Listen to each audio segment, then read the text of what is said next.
অনেক দিন থেকেই মা দিদার হাতের একটি রেসিপি খাওয়ার ইচ্ছা করছিল, কিন্তু মা দিদা তো আর নেই।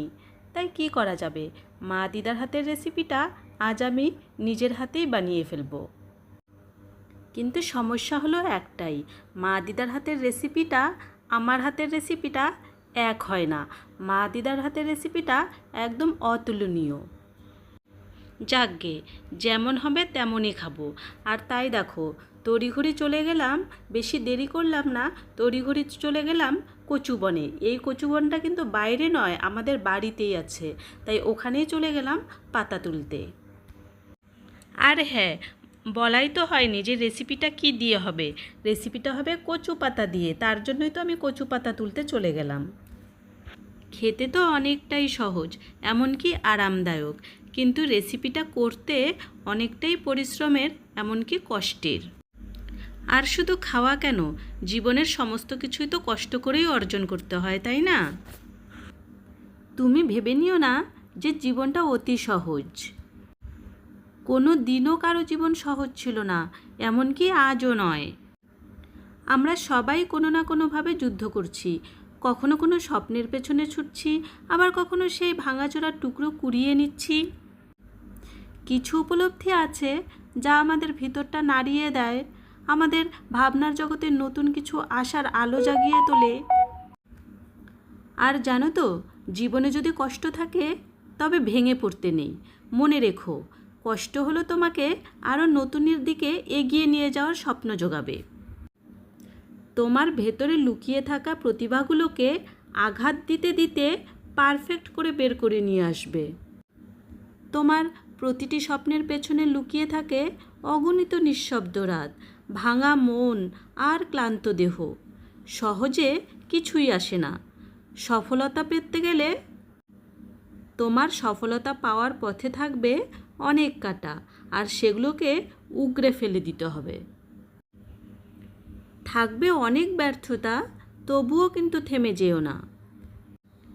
এই কষ্টগুলোই একদিন তোমার গল্প হয়ে দাঁড়াবে। আর এইদিকে দেখুন, আমার বরমশাই টুকটুক করে লঙ্কার চারাগুলোকেও যত্ন করে কতটা বড় করে ফেলেছে। অনেকগুলো লঙ্কার চারা হয়েছে। আচ্ছা ভাবুন তো, রবীন্দ্রনাথ ঠাকুর, ঈশ্বরচন্দ্র বিদ্যাসাগর, স্বামী বিবেকানন্দ, রাজা রামমোহন রায়, ওনারা পৃথিবীতে না থেকেও বেঁচে রয়েছেন। প্রতিটি মানুষের হৃদয়ে তাদের স্থান। তবে কি তারা আরামে আয়েসে জীবনযাপন করে গেছেন? কখনোই নয়। প্রতিটি সময়ে, প্রতিটি মুহূর্তে তারা দুর্বিষহ অবস্থাতে থেকেও কষ্টের সাথে, মিথ্যার সাথে লড়াই করে, সত্যকে জয় করে নিজেদেরকে আজও বাঁচিয়ে রেখেছেন, এমনকি যুগ যুগ ধরে বেঁচেও থাকবেন। তাই ব্যর্থতা তোমার থেমে যাওয়ার কারণ হতে পারে না, বরং অনেক কিছু শেখার কারণ হতে পারে। তুমি ভুল করেছো, চিন্তা নেই। হেরে গেছো, চিন্তা নেই। লোকে তোমাকে নিয়ে হাসছে, ঠাট্টা তামাশা করছে, চিন্তা করো না। তবুও তুমি ভয় পেয়ে থেমে যেও না। যে কেউ সফল হওয়ার আগে বহুবার ব্যর্থ হয়েছে, কিন্তু আবারও সে উঠে দাঁড়িয়েছে। তাই তুমিও উঠে দাঁড়িও, তাহলে জয়ের হাসিটা একদিন তোমারই হবে। একা থাকা মানেই দুর্বলতা নয়।